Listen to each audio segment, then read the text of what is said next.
Students, जो आज का हमारा टॉपिक है वो है मांग का सिद्धांत। मांग इंग्लिश में डिमांड यानी कि डी से इसको हम रिप्रेजेंट करते हैं हमेशा। मांग होती क्या है, क्योंकि सिद्धांत को समझने से पहले जरूरी है कि हमें पता होना चाहिए मांग है क्या। क्योंकि मांग को हम विभिन्न शब्दों में कन्वर्ट कर देते हैं, जैसे कि इच्छा भी मांग है, आवश्यकता भी मांग है, लेकिन ऐसा नहीं है। अर्थशास्त्र में मांग इच्छा और आवश्यकता से अलग है। कैसे? उदाहरण के द्वारा समझिए। जैसे कि अगर आपको एक रंगीन टीवी खरीदना है, लेकिन आपके पास खरीदने के लिए पैसे नहीं हैं, तो वो केवल क्या है? आपकी इच्छा है। अगर आपके पास पैसे हैं लेकिन आप खर्च करना नहीं चाहते हैं, तो वो क्या कहलाई? केवल आवश्यकता। मांग क्या है? दो शब्द गए हैं, तीसरा आ गया मांग। है क्या? आपके पास पैसे भी हैं और आप खर्च करने के लिए तैयार भी हैं, वो क्या कहलाई? मांग कहलाई। यानी कि आपको रंगीन टीवी खरीदना है, आपके पास पैसे हैं और आप तैयार भी हैं। एक निश्चित समय और एक निश्चित कीमत पर आपने रंगीन टीवी को खरीद लिया। अब मांग और मांगी गई मात्रा, ये भी दो अलग कॉन्सेप्ट है। मांग होती क्या है? देखो, मांग है कि एक निश्चित समय में विभिन्न कीमतों पर जब एक उपभोक्ता चीज खरीदने के लिए तैयार होता है, तो वो मांग कहलाती है। जैसे कि मान लो आइसक्रीम की कीमत 1 रुपया है, तो उपभोक्ता मांग करता है 5 आइसक्रीम की। 2 रुपये अगर कीमत हो जाती है तो वो करेगा 4 आइसक्रीम की।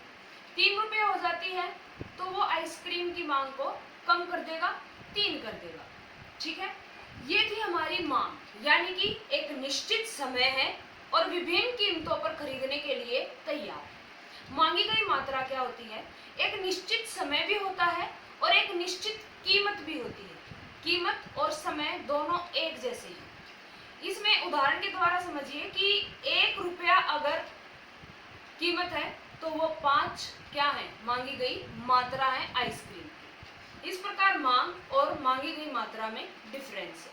केवल एक ही शब्द का है कि विभिन्न कीमत और निश्चित कीमत, बस इन दो का ही डिफरेंस है। मांग को और अधिक समझने के लिए हमें मांग अनुसूची और व्यक्तिगत मांग वक्र, बाजार मांग वक्र, इन चीजों को भी समझना पड़ेगा। तो सबसे पहले हम लेते हैं मांग अनुसूची होती क्या है। मांग अनुसूची वो होती है जब हम कीमत और खरीदी गई मात्रा के बीच में संबंधों को दर्शाते हैं, तो वो क्या कहलाती है?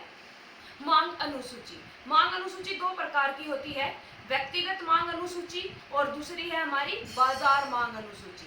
व्यक्तिगत मांग अनुसूची होती क्या है? व्यक्तिगत मांग अनुसूची, देखो व्यक्तिगत है तो यानी कि एक व्यक्ति जब मांग करता है, ठीक है, तो वो क्या कहलाएगी? व्यक्तिगत मांग अनुसूची। यानी कि अब एक व्यक्ति ने विभिन्न कीमतों पर विभिन्न मात्रा खरीदी, तो वो क्या कहलाए? व्यक्तिगत मांग अनुसूची। बाजार मांग अनुसूची क्या होती है? जब बहुत सारे व्यक्ति, जितने भी व्यक्ति हैं, वो अपनी मांग करते हैं बाजार में, और जब हम उस जितनी भी वो टोटल मांग है उनको मिला देते हैं, तो वो क्या बन जाती है? बाजार मांग अनुसूची। लेकिन अपनी उसको समझने के लिए हम केवल दो ही उपभोक्ता लेंगे कि बाजार में केवल दो ही उपभोक्ता हैं। देखो अनुसूची कैसे है। फर्स्ट हमारी व्यक्तिगत मांग अनुसूची। जो ये व्यक्तिगत मांग अनुसूची है, इसमें देखो कीमत है और मांगी गई मात्रा है। ठीक है, कीमत जब 1 रुपया है तो मांगी गई मात्रा है 4। जब कीमत 2 रुपये है तो मांगी गई मात्रा है 3। जब कीमत 3 है तो मांगी गई मात्रा है 2।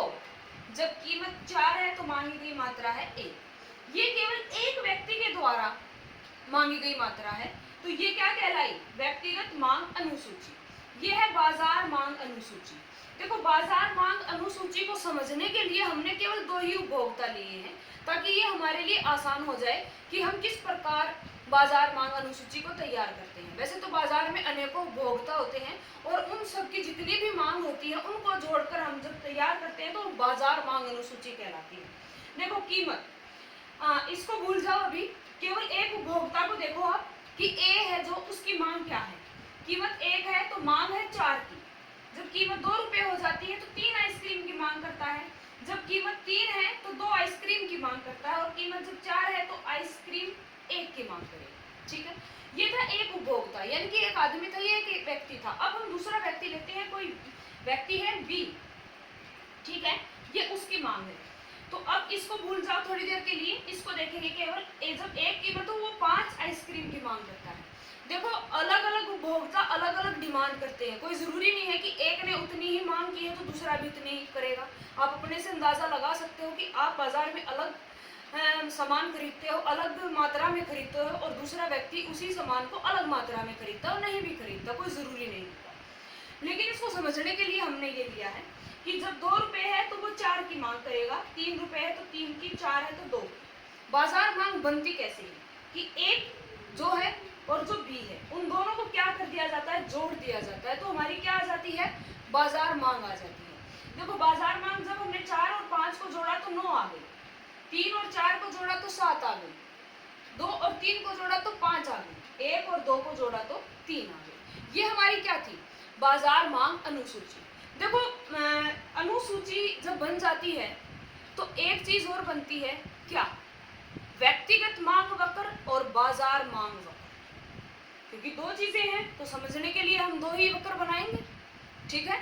तो ये मांग वक्र बनता कैसे है, अनुसूची की सहायता से हम किसको बना सकते हैं, मांग वक्र। अगर आ जाए क्वेश्चन आ जाता है कि व्यक्तिगत मांग वक्र होता क्या है, तो हम ये तो नहीं कहेंगे कि ये अनुसूची और इसको ये ऐसे कर दिया, नहीं, हम कहेंगे कि एक ऐसा ग्राफ, ठीक है, या एक ऐसा चित्र जिसमें किसको दर्शाया जाता है, कीमत और मांगी गई मात्रा को दर्शाया जाता है, तो उसे हम क्या कहेंगे, मांग वक्र। देखो ये व्यक्तिगत मांग वक्र है, OX पर हमने मात्रा ली है, OX पर हमने क्या ली है, मात्रा, और OY पर हमने लिया है प्राइस यानी कि कीमत। मात्रा यहाँ पर हमने ले दी, तो हमने इस अनुसूची को फॉलो करते हुए ये मांग वक्र बनाया है कि जब हमारी कीमत 4 है तो मात्रा 1 है, कीमत 3 हो जाती है तो मात्रा बढ़ जाती है, कीमत 2 हो जाती है तो मात्रा और ज्यादा बढ़ जाती है, और कीमत जब कम होकर बिल्कुल 1 हो जाती है तो मात्रा 4 हो रही है।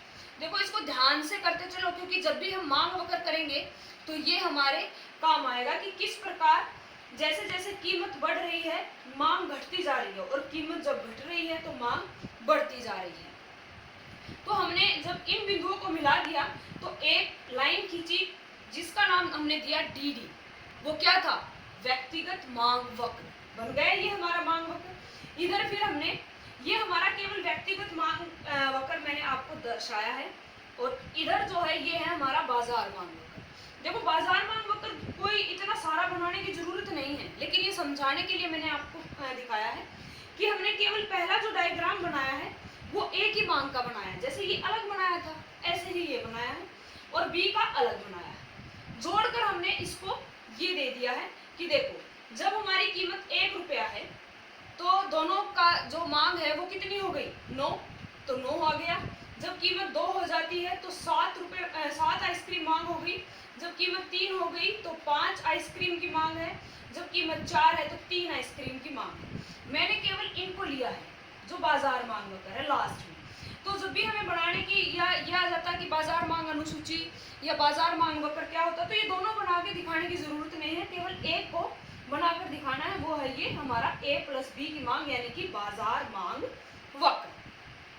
देखो जब व्यक्तिगत मांग अनुसूची, बाजार मांग अनुसूची, व्यक्तिगत मांग वक्र और हमारा जो ये बाजार मांग वक्र है ये पूरा हो जाता है, तो हमें कुछ चीजों को और समझने की आवश्यकता है, ठीक है।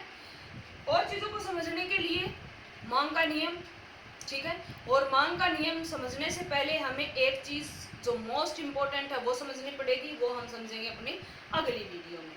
तो कीप वॉच, थैंक यू।